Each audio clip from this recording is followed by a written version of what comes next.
Hello and welcome to this week's episode of Young Guns. I'm Stephen Perkins, editor-in-chief of Outset Magazine. I am joined this week, pretty much almost every week, by by Evan, which is great. We're talking this week about the VP debate that happened on Tuesday night, otherwise known as the debate that doesn't really matter. Which is actually the first thing I want to ask you about, Evan. So there's kind of a debate about the debate on whether it even does matter, whether undecided voters, their minds will be changed. We can say that there are about 21.5 million people watched the debate compared to 100 million who watched the first presidential debate between Trump and Clinton. These are less known running mates. So it's kind of the question of, was this in any way effective? And then we'll go into kind of maybe who won and who did poorly. Well, so there is always a certain percentage of the population, and it's interesting.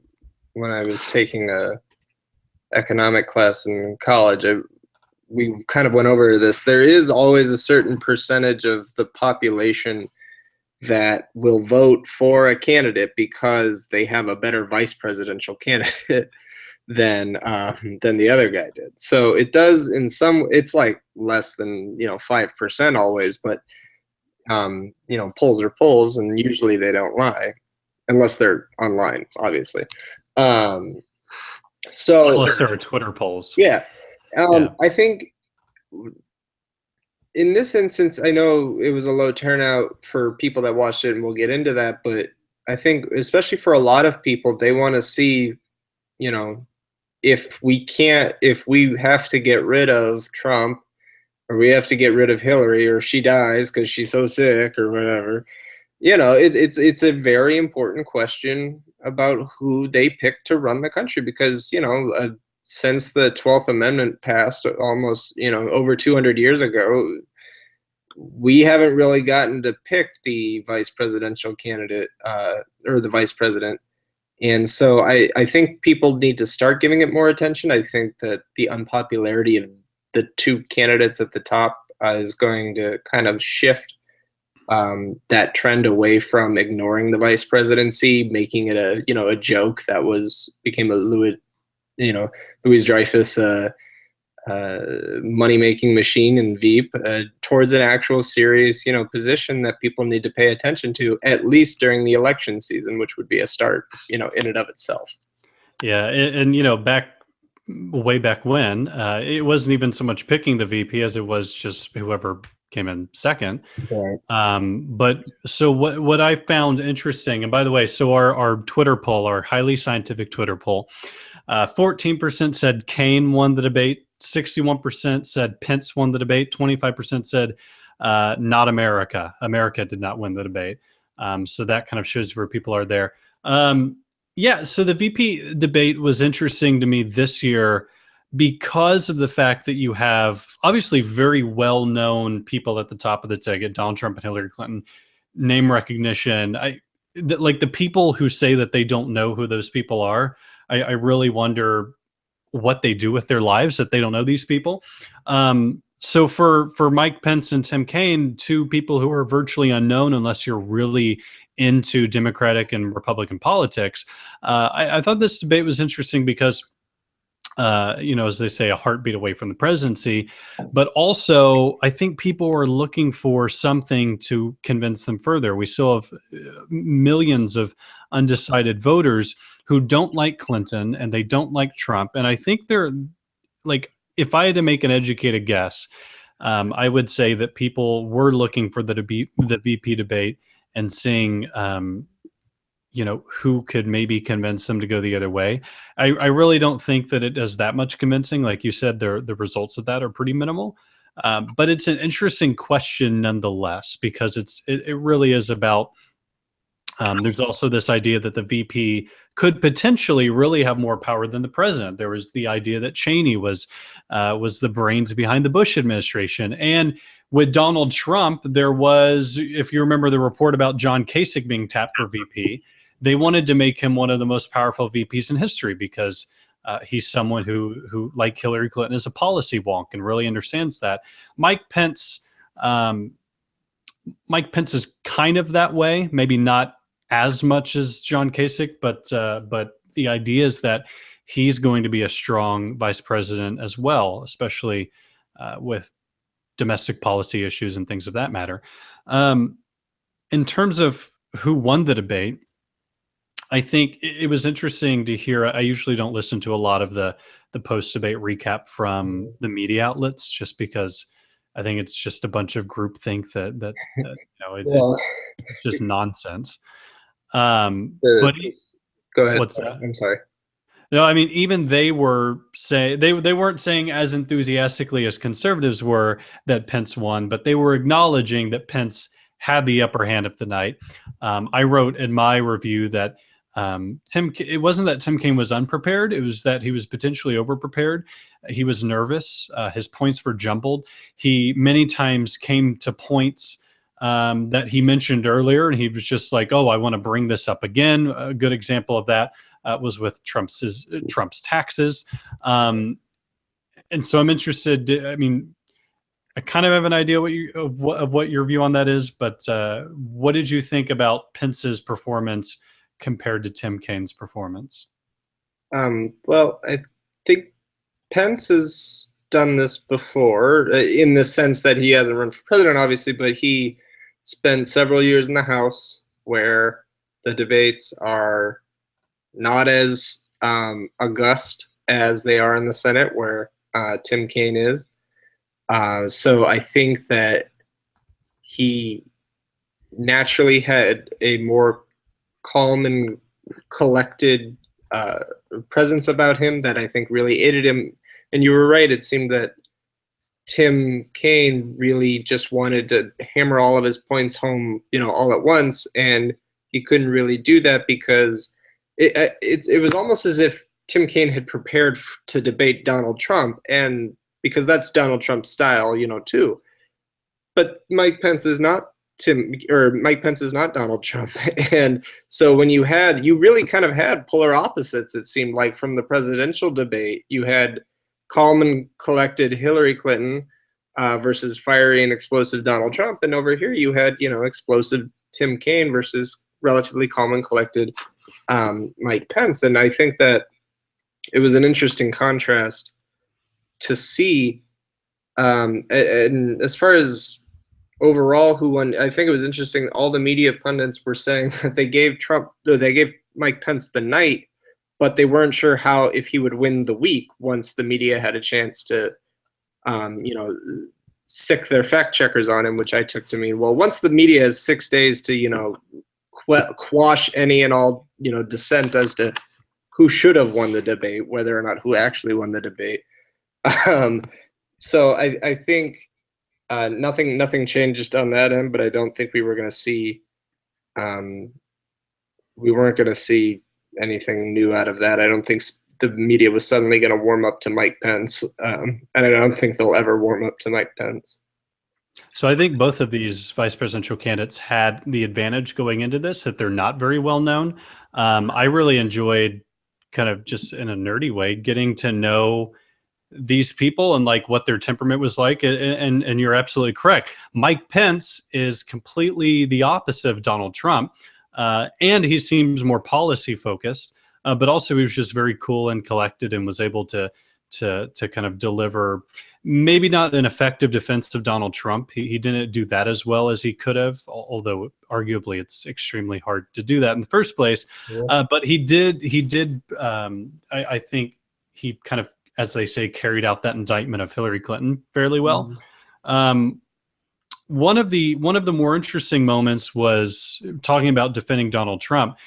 Whenever the taxes were brought up, which the taxes were brought up multiple times, and it was something that Kaine, I felt like either he was prepped or he just really wanted to drive home the fact that Donald Trump did not pay taxes for potentially 20 years. Mike Pence said his tax returns showed he went through a very difficult time, but he used the tax code just the way it's supposed to be used, and he did it brilliantly. And then he went on to say that the tax code is the way it is because it's in an attempt to encourage this entrepreneurship and essentially set Trump up as someone who was, as Trump said in the first debate, in a rough manner, smart by not by by using the tax code the way he did. On the other hand, Tim Kaine also was very good at defending Hillary. He said that he trusted Hillary. These are both people who have sons in the military. He said he trusted Hillary, and he saw her leadership and the potential that she has to be president. So the defending of their running mates was interesting. What also kind of caught me some of the more gaffes of the night. Do you remember the 9/11 comment? The one about when Pence was explaining where he was on 9/11? Where they were, yeah. Yeah. I don't know what gaffe you're referring to, though. Well, so talking about 9/11, Mike Pence is basically saying, well, I was in Washington, D.C., and they're setting up this story. And I thought it was very odd because one of the things that that everyone agreed was kind of annoying from Tim Kaine is that he kept interrupting constantly throughout the night. It was almost as if clearly he didn't want Pence to finish a point. And there was a little bit of confusion in the beginning about the format of whether it was a discussion or whether they had set aside time. But then Tim Kaine comes in and says, well, I was in Virginia, and Virginia is where the Pentagon is. Kaine explaining. Yeah, it was like, right. And I thought Pence gave kind of that same performance of, like, if you remember when George W. Bush was in that town hall format, and was it Kerry or was it Edwards that like gets up and starts inching towards him, and Bush just kind of looks over his shoulder and gives him like that up and down, like, okay, I see you. Al Gore or whatever he likes. Al Gore, yeah. It was kind of like that, and Pence was like, yeah, I know you were. We all remember where we were that day. Yeah. It was one of those moments where Tim Kaine really made himself look like a fool. My theory going in is you always hear this thing about Uncle Tim and he's just a nice guy. And I thought maybe he doesn't like, truly in the beginning, I thought maybe he doesn't like controversy. Maybe he doesn't like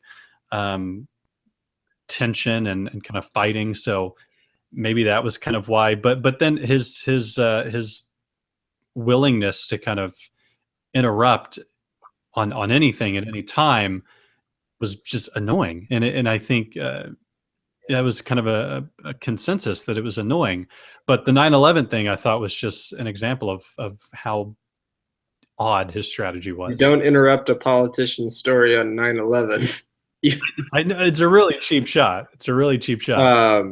Yeah, no, I get that. Kaine-splaining totally became a meme after that, and I think it's going to stick with it. And I think a lot of it was, to counteract the way Donald Trump kind of continued to interrupt Hillary Clinton during the first debate. And I excuse the interrupting to some extent because it is a presidential debate, and I don't think there's ever been a presidential debate where a candidate hasn't been interrupted constantly by the other team.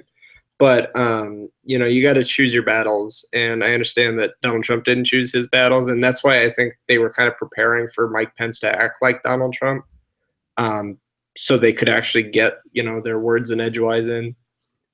But he clearly didn't choose his battles carefully. And I think he'll remember where he was when he made that mistake for the rest of his life. For sure. Another interesting moment was later on in the debate, they talked about foreign policy, Syria, which turned into kind of a thing about Russian relations. And Pence brought up the reset button. And Tim Kaine said, I have the quote here. He said, Governor Pence just said that Donald Trump will rebuild the military. No, he won't. Donald Trump is avoiding paying taxes. Right. Which was another moment where you're like, okay, this isn't this isn't like about the issue at all, but okay, let's go back to the taxes thing.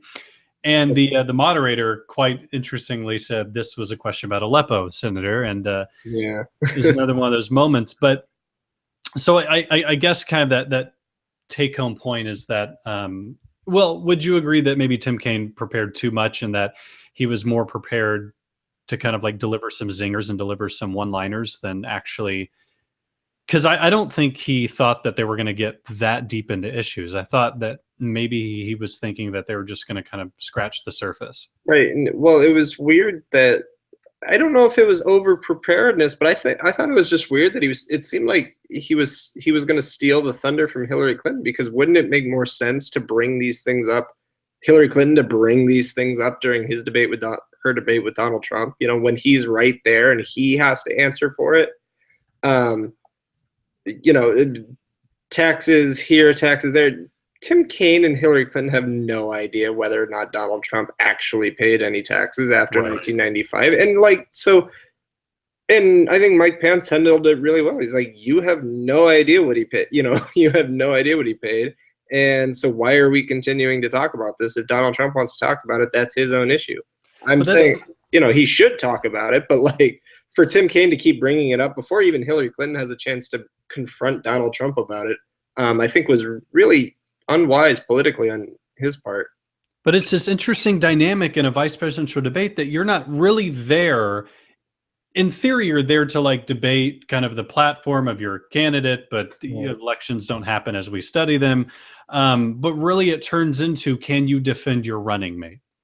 And Mike Pence had a very hard job, but I think he did fairly well. Tim Kaine didn't have as hard of a job, and he did okay.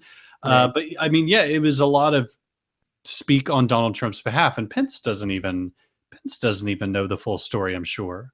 Oh, sure. No, and I mean, Donald Trump, you know, going back to, you know, the powers of the vice presidency, I don't really, if Donald Trump were elected to the presidency, I don't think we'd see much of Mike Pence, you know, in the next 4 years or something. I don't think they're going to have that kind of relationship.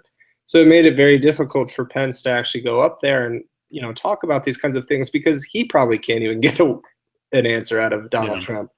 There was some speculation. It was probably nothing today. I'm going to like dismiss it as an internet rumor, but you know, a source close to Trump saying that Trump was very upset that Mike Pence did better than he did. And I saw that. Yeah.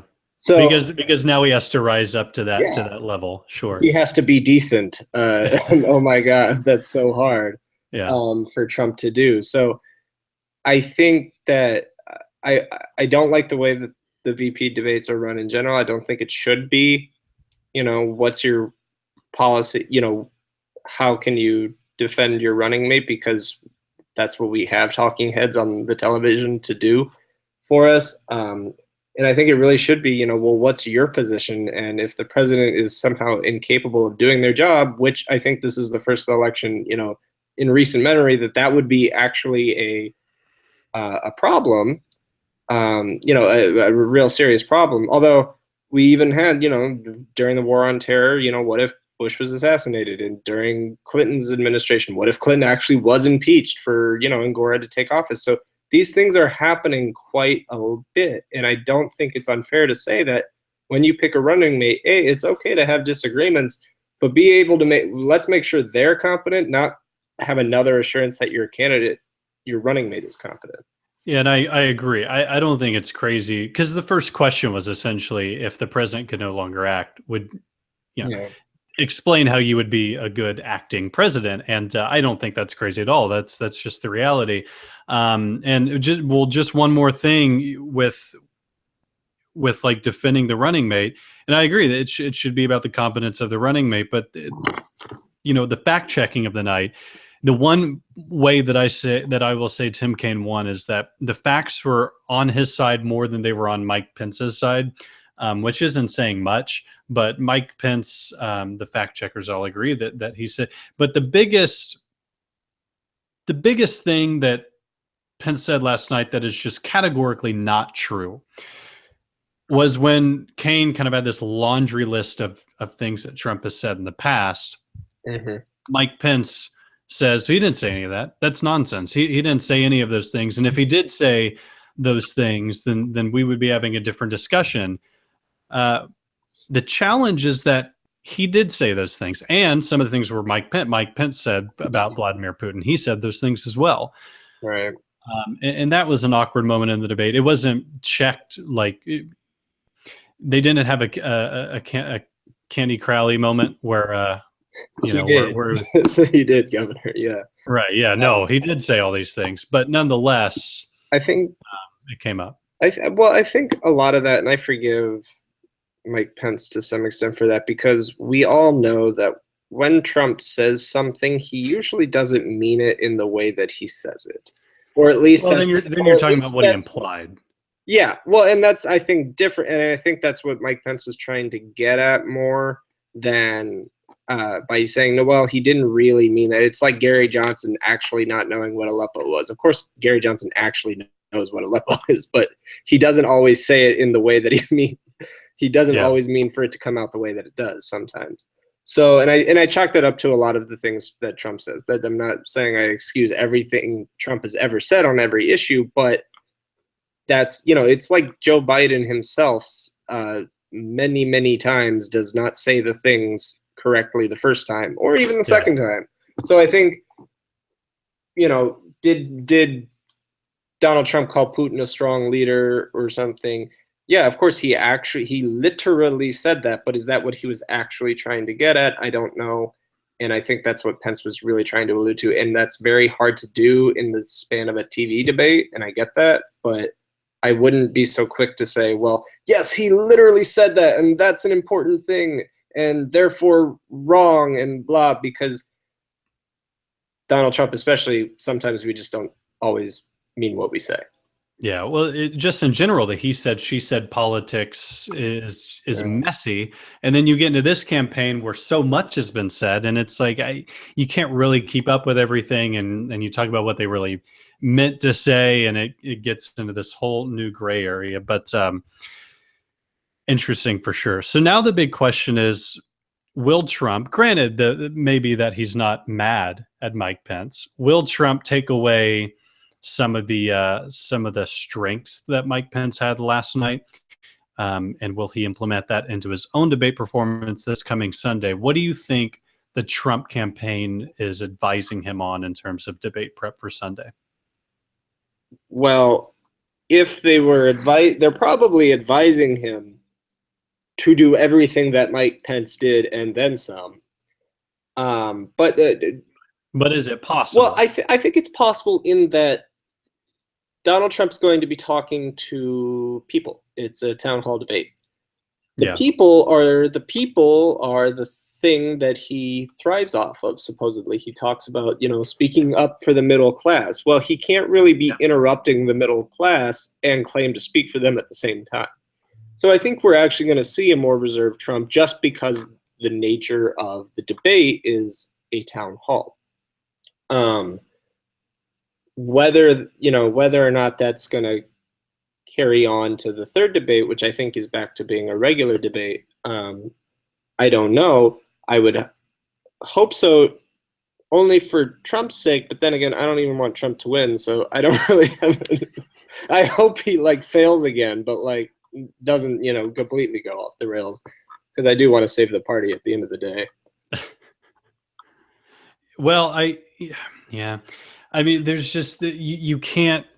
I don't think he's a person you can go to and kind of tell him what worked. And you're right. The format's going to be a lot different. Trump definitely feeds off the energy of people, and Hillary, when she's one-on-one with people, you remember during the primary, she did those stops at cafes and she sat at a table and would try to nod and listen and do the smile, and basically the same thing her husband did when he was like, I feel your pain, but in her own reserved way. So I think the format is better for Trump. I agree with that. In terms of emulating Mike Pence, I just don't think that, because Mike Pence is, I think focus is maybe too general of a term, but I think he knows more specifics than Donald Trump is. And he's been in politics longer than Donald Trump has been. And so Trump is going to be missing that experience, and that not only an experience in the debate format or an experience talking about policy, but kind of just that experience in working that type of room. And keep in mind that the town hall will not be a crowd of however many thousand they claim to get at events.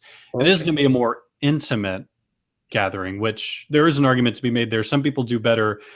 If you get your energy from people, some people do better in large crowds versus smaller crowds. Right. But, and you're right, this is going to be an intimate thing, which means he can't, start yelling, and Mexico's going to pay for the wall, and then expect everybody to be much more aware. They're not going to do that. And he's going to, he might say something, but I don't think the audience is allowed to react anyway, to the things that they're Right. saying. Still, even though it's a town hall, they're still not allowed to react. So it'll be kind of weird thrown in. I'm just wondering how early they're going to have the woman or the minority ask Donald Trump a question and see how he does with that question, because Probably one of obviously, the first. huh? Well, Probably one of the first. Yeah. it could be just to get it out of the way, I'm sure. But when he gets that one question about minority issues or about women's issues, how's he going to handle it? Because I think if they send it to Hillary Clinton right away, I think that's just cheap, and that's just protecting Hillary Clinton more. If it's going to be an actual debate with supposedly real people asking real questions, they need to ask the questions that they would ask the candidate that they don't like, because otherwise they wouldn't be able to do it.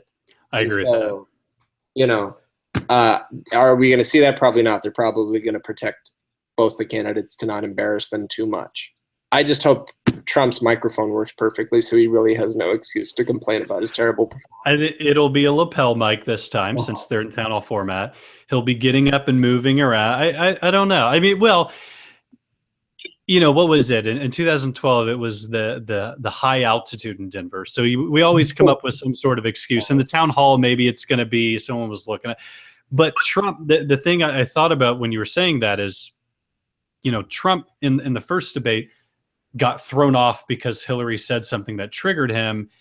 If they do have someone ask him a pointed question, someone who clearly, I think the whole premise is that they're undecided voters, but nonetheless, there's kind of this implied, or you can derive an implied bias from someone. Yeah. So if someone says something and it's a pointed question, who's to say that he's not going to, even though in a more intimate setting, you're more aware of the emotions in the room, who's to say he won't kind of go off and that won't derail him? Sure. Well, and I mean, Trump, let's not also forget, Trump also is the leader of the Trump organization. He sat in those intimate board meetings before where people will ask him tough questions and he has to respond in kind. Granted, he's at the head of the exit table and they're just going to listen to whatever he says anyway. But it's not like he will be, I think, completely blown off by a person. I don't think we're going to see him go off on any person. I think he has enough powers to know that. I mean, I would personally love to see the guy that was in New Hampshire that asked Trump the question about the Muslims, saying that we have a problem in this country. And I want him to ask a question to Hillary Clinton and see how she'll handle it, because she can't, come off. Trump's stealing all the populist thunder. She can't come off and alienate people either. And Trump just alienates people by getting other people to agree with him. Hillary Clinton can just turn everybody off with, one phrase, because that's, she has this kind of elitist aurora about her. Yeah, she's very good about that, or very bad, whichever you're. She's not. Well, she's not her husband, who had that kind of more folksy, like thick Arkansas accent, like good old, whatever. And so and she's struggled with that that robotic type appearance for a long time, unfortunately, and that's she hasn't quite shaken it yet, and I don't know if she will before the end of the debates. Could you imagine if it was her and Mitt Romney as the candidates this year? Like, just two people who are perceived to be so robotic. That would be such calculated, awkward, tense debates. Nothing would ever, there would be no instant updates slamming each other on Twitter or anything, because everybody would have to send it through 6 different channels to make sure it's okay and blah blah blah. And it wouldn't be fun. And unfortunately, as fun as this election has been, I think it would be more fun, because it wouldn't be like devastating if Mitt Romney were running. The fact, well, yeah, and if Mitt's, yeah. But we know how you feel about that. So. Yeah. He's back there. He's turned around. He's watching though. He's ashamed. Anywho, the next debate is Sunday night, October 9th, 9 p.m. Eastern. It's going to be Martha Raddatz and Anderson Cooper in St. Louis, Missouri, which is like apparently a real place that people go voluntarily sometimes. So we will be back next week with either a debate recap or like a special issue focus. I don't know. We'll see. Evan, where can people find you on the internet if they want to send you hate tweets? Send all of your hate tweets and more to Evan Schrage, which is at EvanSchrage. Still have a Bitmoji as my avatar. Taxation is not theft either.